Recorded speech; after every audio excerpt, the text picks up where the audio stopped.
মুসলমানদেরকে নামাজে হাত পা ধরে নেওয়া লাগে, অনুরোধ বিনোরোধ করে নেওয়া লাগে, এইটা রাসূলের দাওয়াত ছিল না। তুমি মানিয়েছো নামাজ তোমাকে পড়তেই হবে। মা তারাকা সালাতা মুতাআম্মিদান ফাকাদ কাফারা, যেই ব্যক্তি অলসতা করে ইচ্ছা করে নামাজ ছেড়ে দিল, ফরজ নামাজ ত্যাগ করলো, আল্লাহর রাসূল বলেছেন ফাকাদ কাফারা, সে অবশ্যই ফাকাদ অতঃপর অবশ্যই সে কাফারা, কুফরি করলো, কাফের হয়ে গেল। তুমি কাফের হয়ে যাচ্ছ, তুমি কেন কাফের হচ্ছ? তুমি কালমাওয়ালা, তুমি না আল্লাহকে বিশ্বাস করো, কেন তুমি নামাজ ছেড়ে দিচ্ছ? আদেশ দিতে বলা হয়েছে। আল্লাহ তাবারক ওয়া তাআলা সূরা হাজের 41 নম্বর আয়াতের মধ্যে আল্লাহ এই আদেশের বর্ণনা দিয়েছেন, ওয়াইম্মাকান্নাকুম ফিল আরদ আকামাস সালাহ। জোরে বলেন আল্লাহু আকবার। তাদের হাতে যখন রাষ্ট্রীয় ক্ষমতা দেবে, চার দফা কাজ তাদের দ্বারা সংগঠিত হবে। এক দফা, প্রথম দফা হইল আকামাস সালাহ, ওরা নামাজ প্রতিষ্ঠা করবে। জোরে বলেন সুবহানাল্লাহ। যারা নিজেদেরকে ঈমানদার দাবি করবে ওদের মসজিদমুখী হওয়া লাগবে, কারণ রাষ্ট্রপ্রধানেরও দায়িত্ব আছে কোন মুমিন যেন জাহান্নামী না হয়। আমরা তো হুজুররা নেতা হইতে চাই না, আমরা একটু ক্ষীর পাইলেই তুষ্টি, আমরা খুব খুশি একটু ক্ষীর পাইলেই। মুতমাইন্না, আমরা একেবারে অল্প তুষ্টি আত্মা ঘোষণা করি। আহারে কিয়ামতের ময়দানে যখন আকাশে কোনো মেঘমালা থাকবে না, জমিনে কোনো গাছ কোনো ঘাসও থাকবে না, আসমান এত উপরে থাকবে না, নামায় নিয়ে আসা হবে নিচে একেবারে কাছে। সূর্য এখন একটি মুখ দিয়া তাপ দেয়, কিয়ামতের ময়দানে 12টা মুখ দিয়া তাপ দিবে। আমার বন্ধুগণ, ওই কিয়ামতের ময়দানে আল্লাহর আরশ ছাড়া আর কোনো কিছুর ছায়া থাকবে না। ওই আরশের নিচে 7 শ্রেণীর মানুষ জায়গা পাবে। হাদিসটা বহুবার শুনেছেন, কথা ঠিক কিনা? 7 শ্রেণীর মানুষ জায়গা পাবে। তার মধ্যে 1 নাম্বার হইল ইমাম আদিলুন, ন্যায়পরায়ণ ইমাম, বাদশা। ধরে বলেন সুবহানাল্লাহ। ও ওলামায়ে কিরাম, বন্ধুগণ আমার, আপনি নবীর ওয়ারিস হয়েছেন, ওয়ারাসাতুল আম্বিয়া আপনি হয়েছেন, কেন 1 নম্বরে আপনি আল্লাহর আরশের নিচে জায়গা নিতে চান না? আপনি এই দুনিয়ার যদি বিচারক হন, আপনি যদি এই দুনিয়ার এই জগতের যদি জনপ্রতিনিধি হন, তাহলে তো জনগণ জুলুমের শিকার হবে না, কথা ঠিক কিনা? আপনার দ্বারা ন্যায় প্রতিষ্ঠিত হবে, ইনসাফ প্রতিষ্ঠিত হবে, কারণ আপনি আলেম, আপনি বেশি আল্লাহকে ভয় করেন। এই ঘোষণাও তো আল্লাহ দিয়েছেন, ইন্নামা ইয়াখশাল্লাহু মিন ইবাদিহিল উলামা, নিশ্চয় আলেমরাই আমি আল্লাহকে সৎ আবেগের চাইতে বেশি ভয় করে। অতএব আপনি আলেম, কেন আপনি সমাজের নেতৃত্ব নেন না? আমার রাসূল কি নেতৃত্ব দেয় নাই? কথা বল না কেন? আমার রাসূল কি নেতা ছিলেন না? আমার রাসূল কি প্রেসিডেন্ট ছিলেন না? কেন ভুলে গেলেন? আপনারা কোরআন পড়ান, আপনারা হাদিস পড়ান, আপনারা হাদিসের দাস দেন, কেন ভুলে গেলেন? আল্লাহ নবী ইয়াসরিব পূর্ব না, নবীর হিজরতের পূর্বে না হইল মদিনা, 10 বছরের প্রেসিডেন্ট হলেন আমার নবী মদিনায়। ধরে বলেন সুবহানাল্লাহ। আপনি সেই নবীর ওয়ারিস, আজকে সেই নেতৃত্ব ছেড়ে দিলেন বাটপারদের হাতে, আর আপনি মসজিদে আর খানকার হুজরাতে গিয়ে বসলেন। এইটা তো রাসূলের সুন্নাত সঠিক নয়। রাসূল তো মসজিদে নববীর খানকায় শুধু বসেছিল না, তিনি যেমন রাত থেকে তাহাজ্জুদ করেছেন, তিনি যেমন আল্লাহর কালাম সালাতের মধ্যে তেলাওয়াত করতে করতে পা যুগল ফুলে গিয়েছে, তেমনি আবার তিনি রাষ্ট্রের পাহারাও দিয়েছেন। জোরে বলেন সুবহানাল্লাহ। আযাবের যুদ্ধে যখন কাফের শক্তি মক্কার কুরাইশরা, আশেপাশের যত মুশরিক ইহুদি এবং খ্রিস্টান ছিল, সবাই মিলে যখন ঐক্য জোট করলো, মহাজোট করলো, কি করলো? মহাজোট করলো।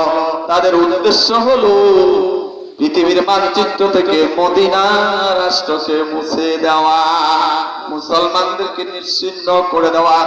এই জন্য এতদিন যুদ্ধ করেছে কুরাইশরা, তারা যেহেতু মুসলমানদের সাথে পারে না, এবার কুরাইশদের সাথে ইহুদি খ্রিস্টান যত মুশরিক আশেপাশে ছিল সবাই মিলে মহাজোট করেছে।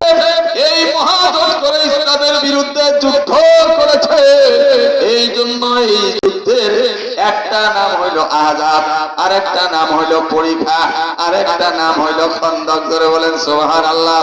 আল্লাহর নবী যখন জানতে পারলেন সমস্ত মুশরিকরা, কাফেররা, কুরাইশরা, ইহুদি খ্রিস্টানরা মহাজোট করে মদিনাকে আক্রমণ করার জন্য আগমন করছে, তারা সামনের দিকে এগুচ্ছে, তখন আমার নবী সাহাবাদের নিয়ে সূরা ডাকলেন, পরামর্শ করলেন। হযরত সালমান ফারসি রাদিয়াল্লাহু তাআলা নূর পরামর্শ ক্রমে মদিনার একদিকে ঘন বাগান, দুই দিকে পাহাড়, একদিকে সমতল, এই সমতল জায়গা দিয়া যাতে করে এই কাফের বাহিনী আক্রমণ করতে না পারে, এই জন্য লম্বা চওড়া খন্দক খনন করলেন। 5 দিন যাবত এই খাল খনন করলেন। এই খাল যখন খনন করে আল্লাহর নবী সহ সাহাবীরাও দিনকে দিন নাকে মাটি বহন করেছে। আল্লাহর নবী নিজেও এই মাটি বহন করতে গিয়া তিনার এই বুকে এবং পেটে ধুলায় দূষিত হয়ে গেছে। তিনি দোয়া করেছেন আল্লাহর কাছে, দোয়া করেছেন সাহাবীদের জন্য, আল্লাহুম্মা লা আয়শা ইল্লা আয়শুল আখিরাহ, হে আল্লাহ আখিরাতের জীবনের চাইতে আর উত্তম জীবন নাই। জোরে বলেন সুবহানাল্লাহ। তাহলে আমার নবী নেতৃত্ব দিলেন, আমার নবী রাষ্ট্র পরিচালনা করলেন। মদিনা রাষ্ট্রের শ্রেষ্ঠ বিচারক, প্রধান বিচারক তিনি ছিলেন। জীবনে 127টি যুদ্ধ তিনি পরিচালনা করেছেন। 26টি যুদ্ধের সেনা প্রধান তিনি নিজেই ছিলেন। জোরে বলেন সুবহানাল্লাহ। আমার বন্ধুগণ, আমরা আলেমরা এখন ঘুমিয়ে গেছি, চারিদিকে ইহুদি খ্রিস্টানদের রাজত্ব চলছে।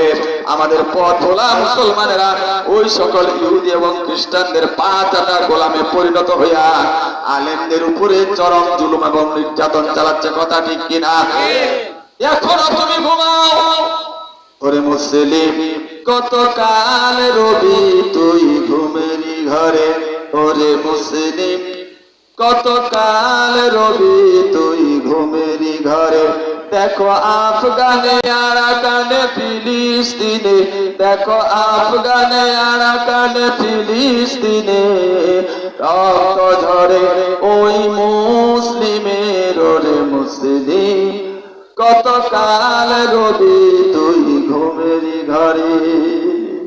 ঘুমিয়ে কাজা করেছ ফজর, কখনো জাগনি যখন হেলায় তুমি কেটেছ আছর। মাগরিবের আজ শুনিয়া যান, জামাতে শামিল হও রে সাথে, এখনো তোমার আছে স্থান, আছে স্থান। বাজিছে দামামা বাঁধরে আমামা, শির উঁচু করি মুসলমান। দাওয়াত এসেছে নয়া জামানার, ভাঙ্গা কিল্লায় ওরে নিশান, ওরে নিশান। লিল্লাহে তাকবীর। আজ বাংলাদেশের হুজুরদের একটু ঘুম ভাঙছে। 15 বছর মায়ের খায়া তক্তা হইয়া, কথা ঠিক কিনা? দিন কায়েমের বিরোধিতা অনেকেই জোরে সোরে করেছে। এখন হুজুরদের ঘুম ভাঙছে। শুধুমাত্র নফল আর সুন্নতি মাসআলা নিয়া তর্ক বিতর্ক করে রাজ্য হারাইয়া আমরা মার কাছে শাপলা চত্বরে। কথা ঠিক কিনা? হুজুরেরা অনেকটাই ঐক্যবদ্ধ হয়েছে। আপনারা ঐক্যবদ্ধ হতে রাজি আছেন তো? আছেন যারা? 2 হাত তুলে আমার আল্লাহরে দেখান তারা।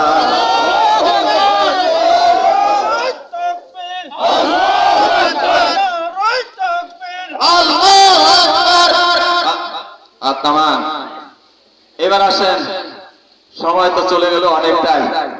আল্লাহ তিনার রাসূলকে কেন কি দিয়ে পৃথিবীতে পাঠিয়েছেন এইটা একটু জানার দরকার আছে না নাই? নাকি শুধু শুনবেন? দেখো বদরে উহুদের রক্ত ঝরে, তবু ইহুদি নাসারারা হাসতো সবে। একটি মানুষের গল্প শুনো, বিশ্বাসী বলে সবে জানতো যারে। বদরে উহুদের রক্ত ঝরে, তবু ইহুদি নাসারারা হাসতো সবে।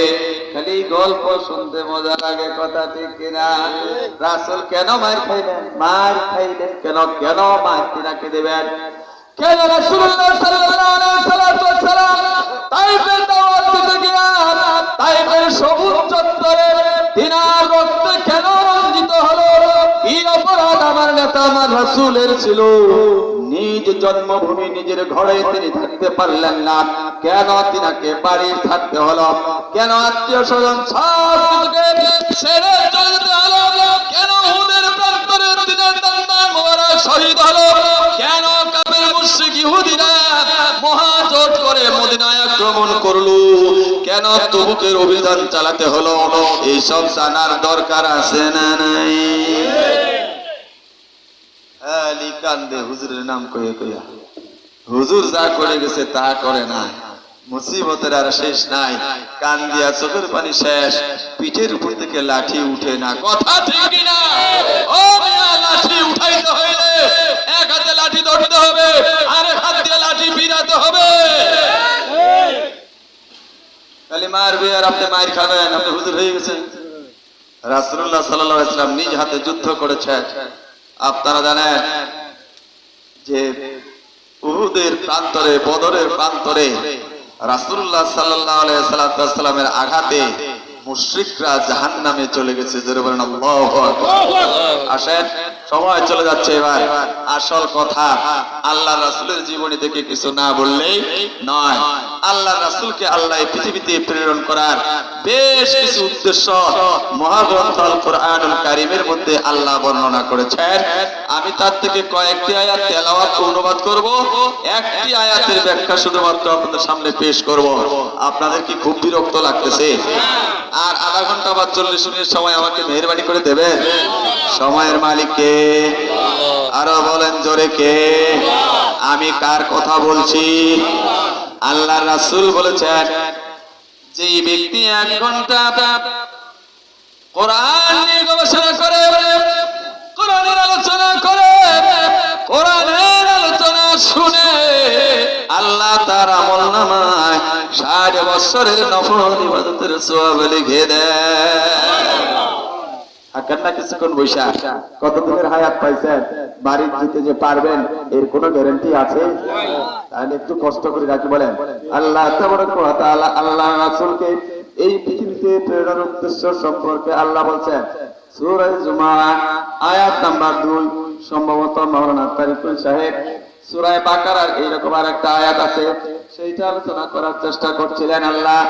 আল্লাহ তাবারক ওয়া তাআলা বলেছেন, الذي بعث في الأمين رسولا منهم يتلو عليهم آياته ويزكيهم ويعلمهم الكتاب والحكمة وإن كانوا من قبل لفي ضلال مبين। তিনি সেই সত্তা যিনি তাদের মধ্য থেকে, তোমাদের মধ্য থেকে একজন রাসূল প্রেরণ করেছেন, যিনি উম্মি, ইয়াতলু আলাইহিম, তিনি তিলাওয়াত করে শোনান তাদেরকে আয়াতিহি, আল্লাহর আয়াত। জোরে বলেন সুবহানাল্লাহ। তার মানে আল্লাহর নবীকে পৃথিবীতে প্রেরণের উদ্দেশ্য হলো আল্লাহ তাবারক ওয়া তাআলা তিনাকে রিসালাতের দায়িত্ব দিয়েছেন। এই রিসালাতের দায়িত্ব কিভাবে পালন করা লাগবে এর জন্য আল্লাহ কিতাব দিয়েছেন। জোরে বলেন সুবহানাল্লাহ। এই কিতাবের আয়াতগুলি মানুষদেরকে শোনানো হলো রাসূলের দায়িত্ব। জোরে বলেন সুবহানাল্লাহ। ওয়া ইউসাক্কিহিম, শুধু আলোচনা শোনায়া শেষ করবে না, ওয়ায়ুসাক্কিহিম, আল্লাহ রাসূল তাদেরকে পাপ পঙ্কিলতা থেকে বাঁচার জন্য তারবিয়াত ট্রেনিং দিবে। যারা বলেন সুবহানাল্লাহ।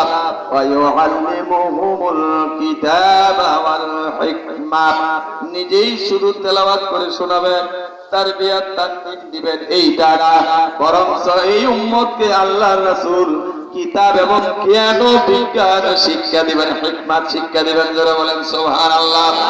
আর আল্লাহর রাসূল ওই সমাজে ওই রাষ্ট্রে এই কিতাবের তিলাওয়াত শিখানো, মানুষদেরকে পাপ পঙ্কিলতা থেকে হেফাজত করার আগে কানু মিন ক্বাবলু লাফি যালালিম মুবিন।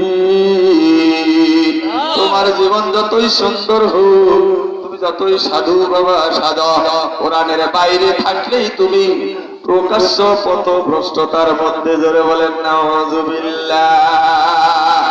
আমার ভাইরা, অন্য আয়াতের মধ্যে আল্লাহ তাবারক ওয়া তাআলা বলছেন, ওয়ামা আরসালনাকা ইল্লা মুবাশশিরান ওয়া নাযীরা।